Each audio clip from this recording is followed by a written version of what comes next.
Hi friends, ಇವತ್ತು ನಾನು ನಿಮಗೆ ಇಲ್ಲಿ ಆರೋಗ್ಯಕರವಾಗಿರುವಂತಹ ಟಿಫಿನ್ ರೆಸಿಪಿಯನ್ನ ಮಾಡಿ ತೋರಿಸ್ತಾ ಇದ್ದೀನಿ. ಇದನ್ನ ನೀವು 2 ದಿನ ಇಟ್ಟರೂ ಕೂಡ ಸ್ವಲ್ಪನೂ ಕೆಡೋದಿಲ್ಲ. ಹಾಗಿದ್ರೆ ಹೇಗೆ ಮಾಡೋದಂತ ನೋಡ್ಕೊಂಡ್ ಬರೋಣ ಫ್ರೆಂಡ್ಸ್.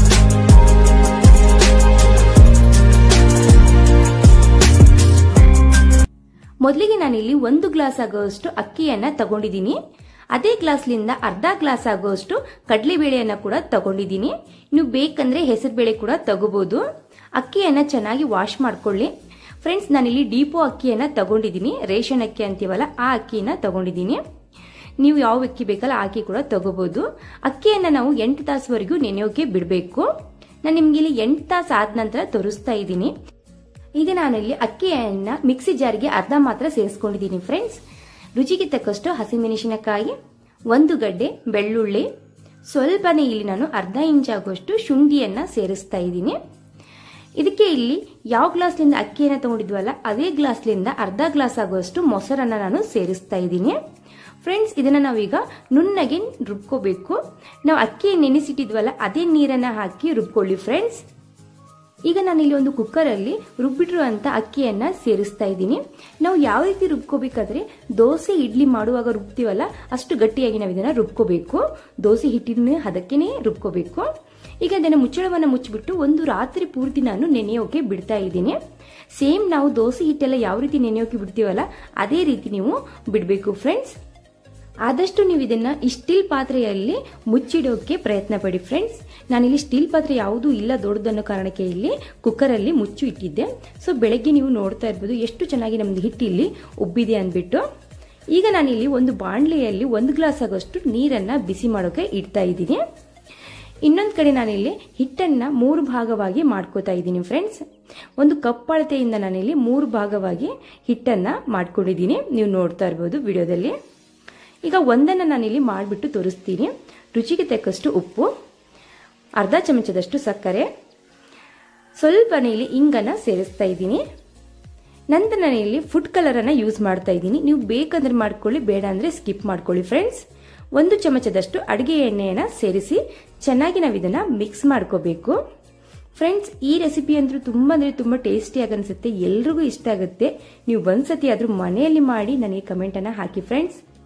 ಈಗ ನಾನಿಲ್ಲಿ ಒಂದು ತಟ್ಟೆಗೆ ಎಣ್ಣೆಯನ್ನ ಸ್ಪ್ರೆಡ್ ಮಾಡ್ಕೊಂಡಿದ್ದೀನಿ. ನಂತರ ಇದಕ್ಕೆ 1 ಚಮಚದಷ್ಟು ಲಿಂಬೆಹಣ್ಣು ರಸವನ್ನ ಸೇರಿಸ್ತಾ ಇದ್ದೀನಿ. ಇನೋ ಅನ್ನ ನಾನಿಲ್ಲಿ ತಗೊಂಡಿದ್ದೀನಿ. 1 ಚಮಚದಷ್ಟು ಇನೋವನ್ನ ಕೂಡ ಸೇರಿಸ್ತಾ ಇದ್ದೀನಿ. ನಿಮ್ಮ ಹತ್ರ ಇನೋ ಇಲ್ಲಪ್ಪ ಅಂದ್ರೆ ನೀವು ಬೇಕಿಂಗ್ ಸೋಡಾ ಕೂಡ ಸೇರಿಸ್ಕೋಬಹುದು. ತಟ್ಟೆಗೆ ಎಣ್ಣೆಯನ್ನು ಹಚ್ಚಿದ್ವಲ್ಲ ಆ ತಟ್ಟೆಗೆ ನಾವಿದು ಮಿಶ್ರಣವನ್ನ ಸೇರಿಸಬೇಕು. ಇನೋ ಹಾಕಿದ್ಮೇಲೆ ಬೇಗನೆ ನಾವಿದನ್ನ ಸೇರಿಸ್ಕೊಂಡು ಚೆನ್ನಾಗಿ 3 ಸತಿ ಈ ರೀತಿ ಟಪ್ ಮಾಡ್ಕೊಳ್ಳಿ. ಈಗ ನಾನಿಲ್ಲಿ ಕುದಿತಾ ಇರುವಂತ ನೀರಿನಲ್ಲಿ ಸೇರಿಸ್ತಾ ಇದ್ದೀನಿ ಪ್ಲೇಟನ್ನ. ಇದ್ರ ಮೇಲ್ಗಡೆ ಈಗ ನಾನಿಲ್ಲಿ ಪ್ಲೇಟ್ ಅನ್ನ ಮುಚ್ಚುತ್ತಾ ಇದ್ದೀನಿ. ಆ ಪ್ಲೇಟ್ ಏನಿದೆಯಲ್ಲ ಅದಕ್ಕೆ ನೀವು ಕಾಟನ್ ಬಟ್ಟೆಯನ್ನ ಕಟ್ಕೋಬೇಕು ಫ್ರೆಂಡ್ಸ್. ನೀವು ಬೇಕಂದ್ರೆ ಇಡ್ಲಿ ಕುಕ್ಕರ್ ಅಲ್ಲಿ ಕೂಡ ಇದನ್ನ ಮಾಡ್ಕೋಬಹುದು ಇಡ್ಲಿ ತರಾನೇ. ಸೊ ಈಗ ನಾನು ಒಂದು ಭಾರವಾಗಿರುವಂತ ಕಲ್ಲನ್ನ ಇಟ್ಬಿಟ್ಟು ಒಂದು 15ರಿಂದ 20 ನಿಮಿಷ ಇದನ್ನ ಕುದಿಸ್ತಾ ಇದ್ದೀನಿ. ಈಗ ನಾನಿಲ್ಲಿ ಗ್ರೀನ್ ಕಲರ್ದೊಂದು ರೆಡಿ ಮಾಡ್ತಾ ಇದ್ದೀನಿ ಫ್ರೆಂಡ್ಸ್. ನಾವು ಯಾವ ರೀತಿ ಈಗ ಆರೆಂಜ್ ಕಲರ್ ಮಾಡಿದ್ವಲ್ಲ ಅದೇ ರೀತಿ ಇಲ್ಲಿ ಗ್ರೀನ್ ಕಲರ್ ಇಲ್ಲಿ ಮಾಡ್ತಾ ಇದ್ದೀನಿ. ಈಗ ನಾನು ನಿಮ್ಗೆ ಇಲ್ಲಿ 15 ನಿಮಿಷ ಆದ ನಂತರ ಮತ್ತೆ ತೋರಿಸ್ತಾ ಇದ್ದೀನಿ ಫ್ರೆಂಡ್ಸ್. ಈ ರೀತಿ ನೀವು ಬಟ್ಟೆ ಕಟ್ಕೊಳ್ಳೇಬೇಕು. ಈ ಬಟ್ಟೆಗೆ ಕಟ್ಕೊಳ್ಳಿಲ್ಲ ಅಂದ್ರೆ ಇದ್ರ ಮೇಲ್ಗಡೆ ಎಲ್ಲ ನೀರು ಬಿದ್ದ್ಬಿಡುತ್ತೆ. ಅದರಿಗೋಸ್ಕರ ಈಗ ಒಂದು ಚಾಕು ಹೆಲ್ಪ್ಲಿಂದ ಇಲ್ಲಿ ನಾನು ನಡುವಿಗೆ ಚುಚ್ಚಿಬಿಟ್ಟು ನೋಡ್ತಾ ಇದ್ದೀನಿ. ಸ್ವಲ್ಪನೂ ಹಿಟ್ಟು ಹಸಿ ಹಿಟ್ಟು ಎಲ್ಲಿ ಅನಿಸ್ತಾ ಇಲ್ಲ. ಸೊ ಏನಾದ್ರೂ ಈ ರೀತಿ ಚಾಕುಗೆ ಚುಚ್ಚಿದಾಗ ಹಸಿ ಹಿಟ್ಟು ಅನಿಸಿದ್ರೆ ಇನ್ನೂ ಸ್ವಲ್ಪ ನೀವು 1-2 ನಿಮಿಷದನ್ನ ಕುಕ್ ಮಾಡ್ಕೋಬಹುದು. ಈಗ ಇದು ಪೂರ್ತಿ ತಣ್ಣಗಾಗೋಗಿ ಬಿಡೋಣ. ನಂತರ ನಾನಿಲ್ಲಿ ಒಂದು ಪಾತ್ರೆಗೆ ಸ್ವಲ್ಪ ಎಣ್ಣೆ, ಸಾಸಿವೆ, ಜೀರಿಗೆಯನ್ನ ಸೇರಿಸ್ತಾ ಇದ್ದೀನಿ. ಕರ್ಬೇವಿನ ಸೊಪ್ಪನ್ನ ಕೂಡ ಹಾಕಿ ರುಚಿಗೆ ತಕ್ಕಷ್ಟು ಹಸಿಮೆಣಸಿನಕಾಯಿ ಹಾಕಿ ಇದನ್ನ ಚೆನ್ನಾಗಿ ಮಿಕ್ಸ್ ಮಾಡ್ಕೊಳ್ಳಿ. ನಂತರ ಇದಕ್ಕೆ ನಾನಿಲ್ಲಿ 1.5 ಕಪ್ ಆಗುವಷ್ಟು ನೀರನ್ನ ಸೇರಿಸ್ತಾ ಇದ್ದೀನಿ. ನಂತರ ಇದಕ್ಕೆ 1 ಚಮಚದಷ್ಟು ಲಿಂಬೆಹಣ್ಣು ರಸವನ್ನ ಸೇರಿಸ್ತಾ ಇದ್ದೀನಿ. 3 ಚಮಚದಷ್ಟು ಸಕ್ಕರೆಯನ್ನ ಕೂಡ ಇದಕ್ಕೆ ಸೇರಿಸ್ತಾ ಇದ್ದೀನಿ. ರುಚಿಗೆ ತಕ್ಕಷ್ಟು ಉಪ್ಪನ್ನ ನಾನಿಲ್ಲಿ ಸೇರಿಸಿ 1 ಕುದಿ ಬರುವವರೆಗೂ ಇದನ್ನ ಕುದಿಸ್ತಾ ಇದ್ದೀನಿ.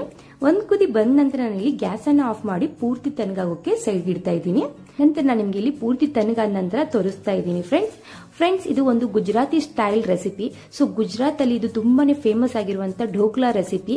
ಸೊ ಈ ಢೋಕ್ಲಾನ ನೀವು ಮನೆಯಲ್ಲಿ ಒಂದ್ಸತಿ ಮಾಡಿ ನೋಡಿ. ನೆಕ್ಸ್ಟ್ ಟೈಮ್ ನೀವೇ ನನಗೆ ಕಮೆಂಟ್ ಅನ್ನ ಹಾಕ್ತೀರಾ. ಹಾಗೆ ತಿಂದವರೆಲ್ಲ ಪ್ರತಿಯೊಬ್ರು ಕೇಳ್ತಾನೆ ಇರ್ತಾರೆ ಈ ರೆಸಿಪಿಯನ್ನ ಎಲ್ಲಿ ನೋಡಿ ಮಾಡಿದೀರಾ ಅಂದ್ಬಿಟ್ಟು.